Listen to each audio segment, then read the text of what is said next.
and welcome to our another video. This time on corruption, भ्रष्टाचार।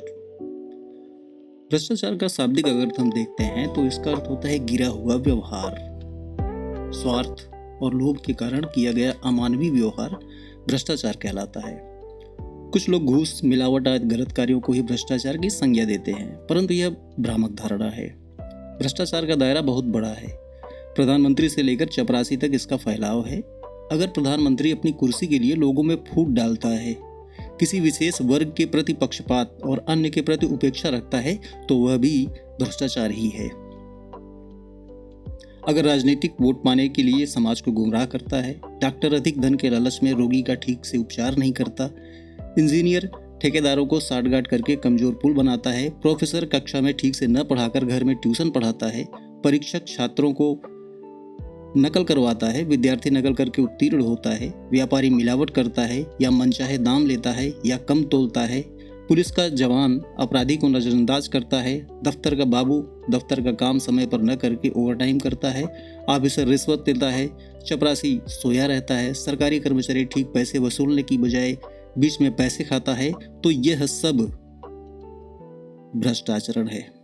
यह अमानवीय व्यवहार है, क्योंकि इससे समाज का अहित होता है। ठीक है, ये सारे कृत्य हैं जो भी हैं, ये सारे के सारे भ्रष्टाचार कहलाएंगे। ऐसा नहीं है कि आप किसी काम के बदले में कुछ ज़्यादा पैसे आप ऐंठ रहे हैं लोगों से तो ही भ्रष्टाचार कहलाएगा। आप अगर इन सब कार्यों में संलिप्त हैं तो वो भी भ्रष्टाचार के दायरे में ही माना जाएगा। अभी हाल ही में ट्रांसपेरेंसी इंटरनेशनल द्वारा जारी 2024 भ्रष्टाचार धारणा सूचकांक के अनुसार भारत 180 देशों में 96वां सबसे कम भ्रष्ट देश है। 1995 से 2004 तक भारत में भ्रष्टाचार का औसत स्तर 78.03 रहा, जो 2024 में 96 के सर्वकालिक उच्चतम स्तर और 1995 में 35 के रिकॉर्ड निम्नतम स्तर पर पहुंच गया था। इस सूची में डेनमार्क, फिनलैंड और न्यूजीलैंड जैसे देश सबसे कम भ्रष्ट हैं, जबकि सोमालिया, दक्षिण सूडान और सीरिया सबसे भ्रष्ट देश हैं। ठीक है, भारत ट्रांसपेरेंसी इंटरनेशनल के अनुसार 2024 के भ्रष्टाचार धारणा सूचकांक CPI में भारत का स्कोर 38 है, जो 180 देशों में 96वां स्थान रखता है। यह 2023 के 39 के पिछले स्कोर से थोड़ी गिरावट दर्शाता है, जब यह 93वें स्थान पर था। भ्रष्टाचार से निपटने के प्रयासों के बावजूद नौकरशाही की अक्षमता, राजनीतिक संरक्षण और जवाबदेही की कमी जैसे मुद्दे विभिन्न क्षेत्रों में बने हुए हैं। अभी भी भारत सरकार ने पिछले कुछ वर्षों में कई भ्रष्टाचार विरोधी उपाय लागू किए हैं, तथापि राजनीतिक संरचनाओं के भीतर प्रणालीगत मुद्दों के कारण चुनौतियां आज भी बनी हुई है। इस रिपोर्ट में इस बात पर प्रकाश डाला गया है कि यद्यपि कुछ क्षेत्रों में कुछ प्रगति हुई है, फिर भी चुनावों से पहले नागरिक स्थान और मौलिक अधिकारों के संरक्षण में अभी भी महत्वपूर्ण अंतराल है। पाकिस्तान, अगर हम अपने पड़ोसियों को देखते हैं तो पाकिस्तान 135वें स्थान पर है और श्रीलंका 121वें स्थान पर है। जैसे पड़ोसी देशों की तुलना में भारत की स्थिति भ्रष्टाचार से निपटने और लोकतांत्रिक संस्थाओं को मजबूत करने के लिए निरंतर प्रयासों की आवश्यकता को दर्शाती है। भ्रष्टाचार के खिलाफ वैश्विक लड़ाई में अपनी स्थिति सुधारने के लिए भारत के लिए पारदर्शिता और जवाबदेही को प्राथमिकता देना महत्वपूर्ण है। बिल्कुल देना होगा, बिना इसके कोई विकल्प नहीं है। अब इसके साथ थोड़ा सा हम धन असमानता के बारे में भी देखते हैं। भारत में स्थिति क्या है। भारत विश्व के सबसे असमान देशों में से एक है, जहां शीर्ष 10% आबादी के पास कुल राष्ट्रीय संपत्ति का 77% भाग पाया जाता है। ये बहुत चिंता का विषय है कि यहाँ के जो शीर्ष 10% आबादी है, जो धनाढ्य लोग हैं, उनके पास इस देश की लगभग 77% संपत्ति उनकी तिजोरियों में बंद है। ठीक है, उनके पास में है वो। भारतीय आबादी के सबसे समृद्ध अगर लोगों की बात करते हैं तो भारत की आबादी के सबसे समृद्ध 1% लोगों के पास देश की कुल संपत्ति का 53% मौजूद है। 53%। आप अंदाजा लगाइए कि 1% लोगों के पास देश की 53% संपत्ति है और बाकी जो 99% आबादी है, वो उसको देखा जाए तो वो 99% आबादी 47% संपत्ति के लिए मारामारी कर रही है, जद्दोजहद कर रही है। जबकि आबादी का आधा गरीब हिस्सा राष्ट्रीय संपत्ति के मात्र 4.1% के लिए संघर्ष कर रहा है। आय असमानता, विश्व असमानता रिपोर्ट अभी हाल ही में आई थी। इस पे वर्ल्ड इनइक्वालिटी रिपोर्ट 2022 के अनुसार भारत विश्व के सबसे असमान देशों में से एक है, जहां शीर्ष 10% और शीर्ष 1% आबादी के पास कुल राष्ट्रीय आय का क्रमशः 57 और 22% हिस्सा है, जैसा कि भी आपने देखा। जबकि निचले 50% की हिस्सेदारी घटकर 13% रह गई है। गरीबों पर कर का बोझ अगर हम देखते हैं स्थिति में कि टैक्स को लेकर के अगर हम देखते हैं देश में क्या स्थिति है, तो देश में कुल वस्तु एवं सेवा कर गुड्स एंड सर्विस टैक्स का लगभग 64% जितना जीएसटी हमारे देश में एकत्र की जाती है उसका 64% निचली 50% आबादी से प्राप्त होता है। निचली 50% आबादी से 64% जीएसटी प्राप्त होती है, जबकि इसी जगह आपने देखा है कि देश की कुल 1% आबादी के पास देश की संपत्ति का लगभग 54% है, जबकि इसमें शीर्ष 10% का योगदान मात्र 4% है। स्वास्थ्य सेवा तक पहुंच का अभाव भी हमारे देश में कई आम भारतीयों को आवश्यक स्वास्थ्य देखभाल नहीं मिल पाता है। उनमें से 63 मिलियन लगभग प्रति सेकंड 2 लोग अगर देखा जाए तो प्रति सेकंड लगभग 2 लोग हर वर्ष स्वास्थ्य देखभाल की लागत के कारण गरीबी में धकेल दिए जाते हैं। हमारे आसपास ऐसी कई घटनाएं आपने देखी होंगी कि जिस परिवार में कोई गंभीर बीमारी से ग्रसित हो गया हो और ठीक ठाक स्थिति में वो लोग रहते हैं, उसके बावजूद वो लोग इलाज के खर्च की वजह से उसको वहन करने की एवज में बेचारे गरीब हो जाते हैं। ये ऐसी स्थितियाँ यहाँ आम हैं। विश्व में खाद्य सुरक्षा और पोषण की स्थिति 2023 की जो रिपोर्ट आई थी लास्ट टाइम में, अगर हम उसको देखते हैं तो भारत की लगभग 74% आबादी स्वस्थ आहार ग्रहण कर सकने की वहनीयता नहीं रखती। मतलब ये यहाँ की 74% ऐसी आबादी है कि जो स्वस्थ आहार होता है उसको वहन करने की क्षमता नहीं रखती, जबकि 39% को पर्याप्त पोषक तत्व प्राप्त नहीं हो पाते हैं। वैश्विक भुखमरी सूचकांक 2023 भारत का वर्ष 2023 का जीएचआई स्कोर 28.7 रहा, जो जीएचआई भुखमरी गंभीरता पैमाने GHI severity of hunger scale पर गंभीर स्थिति है। भारत में बच्चों की वेस्टिंग दर 18.7 है, जो कि रिपोर्ट में सर्वाधिक है। वाकई ये दुखद पहलू है। लैंगिक असमानता को अगर हम देखते हैं तो ग्लोबल जेंडर गैप रिपोर्ट 2023 में भारत 146 देशों में 127वें स्थान पर रहा और कार्यबल में महिलाओं की अनुपस्थिति मिसिंग वुमेन लगातार बनी रही समस्या का सामना कर रहा है, जो एक जटिल समस्या है। ये एक भारत का एक पहलू आपने देखा। अब थोड़ा दूसरे पहलू पर हम गौर करते हैं। कर्नाटक से कांग्रेस विधायक, अभी ये 2 दिन पहले की ही न्यूज है, कर्नाटक से कांग्रेस विधायक केसी वीरेंद्र को प्रवर्तन निदेशालय इन्फोर्समेंट डिपार्टमेंट ने शनिवार को सिक्किम से गिरफ्तार किया। वीरेंद्र की गिरफ्तारी prevention of money laundering act PMLA के तहत हुई है। उन पर अवैध ऑनलाइन और ऑफलाइन सट्टेबाजी का आरोप है। ईडीआई ने शुक्रवार को वीरेंद्र के ठिकानों पर छापा मारा था। हम जरा वीरेंद्र के बारे में जान लेते हैं। तो ये देखिए दैनिक भास्कर की न्यूज है। इनका डेट ऑफ बर्थ 1975 30 जून, बीकॉम तक ये पढ़े हुए हैं, बिजनेसमैन है। 2023 चित्रदुर्ग विधानसभा क्षेत्र से कांग्रेस विधायक, चित्रदुर्ग कर्नाटक। भाजपा के जीएस थिप्पा रेड्डी को 53,000 मतों से के अंतर से हराकर ये चुनाव जीते थे। संपत्ति और क्रिमिनल रिकॉर्ड को अगर हम देखते हैं तो घोषित संपत्ति जो 2023 के चुनावी हलफनामे में इन्होंने दी थी वो कुल मिलाकर 134 करोड़ रुपए इन्होंने बताई थी। क्रिमिनल केस इनके ऊपर 2 हैं। तो इनके यहाँ छापामारी के दौरान जांच एजेंसी को 12 करोड़ रुपए कैश और 6 करोड़ की गोल्ड ज्वेलरी मिली। साथ ही 1 करोड़ की फॉरेन करेंसी भी बरामद की है। 4 गाड़ियां भी जब्त की गई हैं। ये जो आप देख रहे हैं, ये जो पैसे देख रहे हैं आप, ये सारे के सारे ये इनके यहाँ से छापामारी के दौरान प्राप्त किए गए हैं। केसी वीरेंद्र कर्नाटक की चित्रदुर्ग विधानसभा में विधायक हैं। विधायक की गोवा में कैसीनो कारोबार में हिस्सेदारी है। वे करीब 5 कैसीनो के मालिक हैं, जिसमें फेमस पपीज कैसीनो भी शामिल है।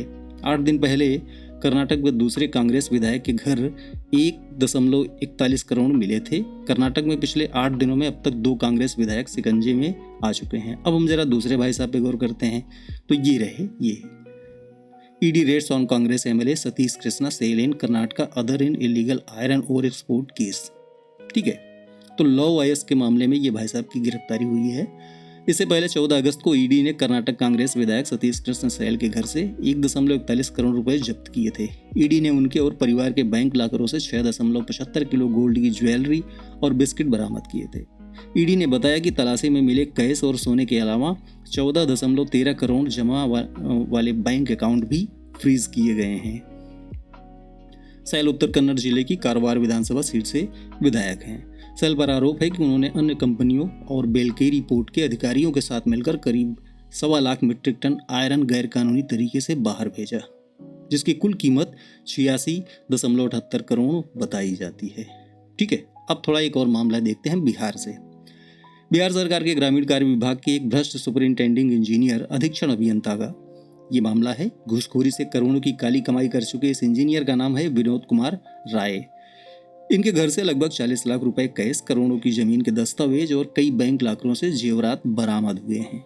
पटना में ग्रामीण कार्य विभाग के सुपरिंटेंडेंट इंजीनियर विनोद कुमार राय के घर जब इकोनॉमिक ऑफेंस यूनिट EOU ने छापेमारी करने पहुंची तब रात हो चली थी। इंजीनियर की पत्नी ने खुद को घर में अकेला बताया कि भाई मैं घर में अकेली हूँ, ऐसी स्थिति में आप लोग घर में नहीं आ सकते। तो जब ये स्थितियाँ उत्पन्न होती तो जांच अधिकारी घर के बाहर ही बैठ के इनका रात भर इंतजार करते हैं सुबह होने का, कि सुबह होती है फिर हम छापामारी करेंगे। ठीक है। करोड़ों की काली कमाई करने वाले इंजीनियर के बारे में मिली पक्की सूचना को देखते हुए जांच टीम ने डेरा जमा दिया था वहां पे। जांच अधिकारी पूरी रात अधिकारी के घर के बाहर गेट पर सुबह होने का इंतजार करते रहे और घर में इंजीनियर और उनकी पत्नी घुसखोरी की काली कमाई से अर्जित नोटों को छिपाती रहीं, जलाती रहीं। सुबह दरवाजा तोड़कर जब आर्थिक अपराध इकाई के लोग अंदर दाखिल हुए तो उन्हें धुएं की गंध मिली। अगर हम देखते हैं इसमें तेजस्वी यादव के बयानों को देखा जाए तो जो अभी उन्होंने एक्स पे जो शेयर किया है उनके मुताबिक लगभग 10 करोड़ रुपए इन लोगों ने जला दिए रात में। हालांकि इतने जो पैसे ये जलाए गए हैं वहाँ पे, इसका कुछ स्पष्ट अभी कोई ईडी की तरफ से कोई जानकारी अभी नहीं आई है। उसके बाद उन्होंने पानी की टंकी के अलावा बाथरूम की पाइप से नोट जब्त किए। विनोद राय और उनकी पत्नी बबली राय ने मिलकर रात भर नोटों को ठिकाने लगाने की भरपूर कोशिश की, लेकिन जब सारे नोट जला नहीं सके तो 40 लाख रुपए के आसपास नोट को पानी की टंकी में डाल दिए। लेकिन इसी दौरान एक बंडल नोट बाहर गिर गया था। वहीं से इस इंजीनियर के फंसने का सिलसिला शुरू हो जाता है। तो भाई साहब ये पकड़े जाते हैं। ये जो मैंने फिगर आपको दिखाया, ये दिखाने का सिर्फ एक सेंस है। एक तरफ आप देख रहे हैं कि देश की जनता किस तरह गरीबी बदहाली में जी रही है, उनके पास जो रोजमर्रा की ज़रूरतें हैं वो पूरी नहीं हो पा रही हैं, किसी का कैरियर नहीं बन पा रहा है। असंतुष्टि धीरे धीरे बढ़ती जा रही है, हर स्तर पे हर पैमाने पे असंतुष्टि बढ़ती जा रही है। दूसरी तरफ जो लोग उस पद पे बैठे हैं कि जहाँ पे कुछ हेर फेर कर सकते हैं वो कर रहे हैं, बेहिचक कर रहे हैं। वो एक तरफ गरीबी है, दूसरी तरफ इतनी ज़रूरत से ज़्यादा अमीरी है। ठीक है। और पब्लिक के लिए क्या है, तो पब्लिक के लिए तो सबसे ज़्यादा जो इम्पोर्टेंट चीज़ बता दी गई है कि जनता के लिए तुम सामाजिक न्याय के लिए तुम जातियों के प्रति, इस जाति ने तुम्हारा हक खा लिया है, उस जाति ने ये कर दिया है, तो वो पब्लिक इसी में व्यस्त है। ठीक है। उनको लगता है, उनके दिमाग में ये भ्रम डाल दिया गया है कि तुम्हारी बदहाली की, तुम्हारी ये जो खराब स्थिति है इसके पीछे अमुक लोगों का हाथ है। तो वो लोग भाई साहब लोग अमुक लोगों के पीछे पड़े हुए हैं, सामाजिक न्याय की लंबरदार बने हुए हैं। जबकि देखा जाए तो सारा का सारा जो रास्ता निकलता है वो निकलता है कहाँ से? पॉलिटिक्स से। और पॉलिटिक्स ही आपको भ्रमित कर रही है, पॉलिटिक्स ही आपको भ्रमित कर रही है। समय है समीक्षा की, समय है हमारी समझदारी को बिल्कुल अगले स्तर पर ले जाने की, कि हम इस निष्पक्ष रूप से हम समझ सकें कि वाकई जो हमारी स्थितियां हैं इसके पीछे जिम्मेदार कौन है। जिस दिन हम ये समझ जाएंगे उस दिन हमारा देश सुधर जाएगा, सबकी स्थिति सुधर जाएगी। लेकिन अफसोस कि छोटे छोटे मुद्दों में लोगों को बहला के फुसला के उसमें रखा गया है। बहरहाल अब ये दूसरी हम देखते हैं रिपोर्ट। अंतर्राष्ट्रीय गरीबी रेखा के आधार पर भारत ने 2011 से अब तक लगभग 27 करोड़ लोगों को चरम गरीबी से बाहर निकाला है। किससे निकाला है? चरम गरीबी से बाहर निकाला है। प्रधानमंत्री ग्रामीण आवास योजना और प्रधानमंत्री ग्राम सड़क योजना जैसे कार्यक्रमों के कारण पक्के घरों और सड़कों सहित ग्रामीण बुनियादी ढांचे में महत्वपूर्ण सुधार देखा गया है। इसमें कोई दो राय नहीं है कि जिस तरह से अभी काम चल रहा है ये अच्छा है, बढ़िया है, इससे और बढ़िया किया जाना चाहिए। सबसे गरीब 20% परिवारों में वाहन स्वामित्व 2011-12 में 6% था, आज उससे बढ़कर 40% से अधिक हो गया है। आय असमानता विश्लेषण को देखते हैं तो निचले 50% लोगों के लिए राष्ट्रीय आय का हिस्सा 2017 में 13.9% से बढ़कर 2022 में 15% हो गया, जबकि शीर्ष 10% का हिस्सा 58.8% से थोड़ा कम होकर 57.7% हो गया। कर पश्चात और सब्सिडी पश्चात विश्लेषण से पता चलता है कि कर योगदान और उच्च कल्याण हस्तांतरण के कारण आय असमानता में कमी आई है। देखिए, रिश्वत और ये भ्रष्टाचार जो है ना, ये पूरे देश को धीरे धीरे खोखला कर रहा है। आप सोचिए कि जो पैसे वो इंजीनियर के घर में या फिर जो आयरन कोर आप इस तरह से कर रहे हैं, कैसीनो के कारोबार में इधर हेर फेर करके आप जो पैसे अपने पास इकट्ठा कर रहे हैं, जो पैसे आपके पास इकट्ठा हैं वो किसी और के थे, वो भारतीय जनता के पैसे थे जो आपकी तिजोरी में है। इसी तरह से हर स्थिति का आप अवलोकन करेंगे तो जिसके पास ज़रूरत से ज़्यादा है वो कहीं न कहीं किसी के हिस्से का हक मारा गया है, तब उनके पास वो संपत्ति अर्जित की गई है। रिश्वत से बचिए, इसको बिल्कुल इसके खिलाफ जीरो टॉलरेंस की नीति रखिए। न रिश्वत ना दें। यदि इस कार्यालय का कोई भी, किसी भी कार्यालय का कोई भी, जैसे ये मिसप्रिंट हो गया है, किसी कार्यालय का कोई भी व्यक्ति रिश्वत मांगता है या फिर आप किसी कार्यालय में भ्रष्टाचार संबंधी कोई सूचना रखते हैं, अथवा यदि आप किसी कार्यालय में भ्रष्टाचार के शिकार हुए हैं, तो आप विभागाध्यक्ष या सतर्कता अधिकारी तथा केंद्रीय सतर्कता आयोग को शिकायत कर सकते हैं। देश में सबसे शक्तिशाली होते हैं युवा। सबसे शक्तिशाली देश में होते हैं युवा। यदि वे दृढ़ संकल्प कर लें कि भ्रष्टाचार को जड़ मूल से उखाड़ फेंकेंगे तो उसका नामो निशान नहीं रहेगा। प्रश्न है कि युवक कैसे संगठित हों और उनमें यह दृढ़ संकल्प कैसे जागे। इसका सीधा सा उपाय यह है कि भारत के शिक्षक, साहित्यकार, पत्रकार, कवि, कलाकार एकजुट होकर देश के नवयुवकों में आचरण की शुद्धता के संस्कार भरें और भ्रष्टाचार के विरुद्ध लड़ाई छेड़ दें। जब नैतिकता से संपन्न युवकों की टोली भ्रष्ट आचरण को समूल नष्ट करने की ठान लेगी तो भ्रष्ट शासक हिल उठेंगे। सरकारी बाबू, चपरासी, अफसर, धनी, राजनेता, बिजनेसमैन कोई भी हो, सबके सब हाथ जोड़े शुद्ध आचरण करने लगेंगे। ठीक है, तो ये आज के वीडियो में बस ये मेरे कहने का मतलब था कि यदि 2-3 न्यूज़ आई तो मुझे लगा कि आप लोगों से शेयर किया जाना चाहिए। और भ्रष्टाचार की जिस तरह से बढ़ता जा रहा है देश में, देखिए गरीबी से धीरे धीरे लोग उठ रहे हैं, इसमें कोई दो राय नहीं है। लेकिन इसमें भी कोई दो राय नहीं है कि जरूरत से ज़्यादा पैसे इकट्ठे करने वालों की संख्या भी दिन प्रतिदिन बढ़ती चली जा रही है, जिस पे लगाम लगाई जानी चाहिए। सामाजिक न्याय क्या है? सामाजिक न्याय सिर्फ जातिगत नहीं है, सामाजिक न्याय आर्थिक भी होता है। ठीक है, जब तक आर्थिक न्याय नहीं होगा तब तक किसी भी सामाजिक न्याय की परिकल्पना बेमानी है। तो इसलिए सामाजिक न्याय का जो रास्ता गुजरता है वो आर्थिक न्याय के रास्ते से होकर गुजरता है। और आर्थिक न्याय जो होता है उसकी पहली शर्त ये है कि भ्रष्टाचार बिल्कुल शून्य होना चाहिए। इस पर कड़ी नज़र रखिए और अपने तरीके से जो हो सके वो आप कीजिए, लेकिन भ्रष्टाचार को रोकने के में सरकार की मदद कीजिए और लोगों के समूह को इकट्ठा कीजिए, लोगों को बताइए कि ये भ्रष्टाचार है, हमको इसके खिलाफ में इस तरह से लड़ाई लड़नी है। और आप आगे आएंगे तो निसंदेह धीरे धीरे आपके पीछे और लोगों का हुजूम आएगा। ठीक है, तो बस आज के वीडियो में से इतना ही। Thanks for watching.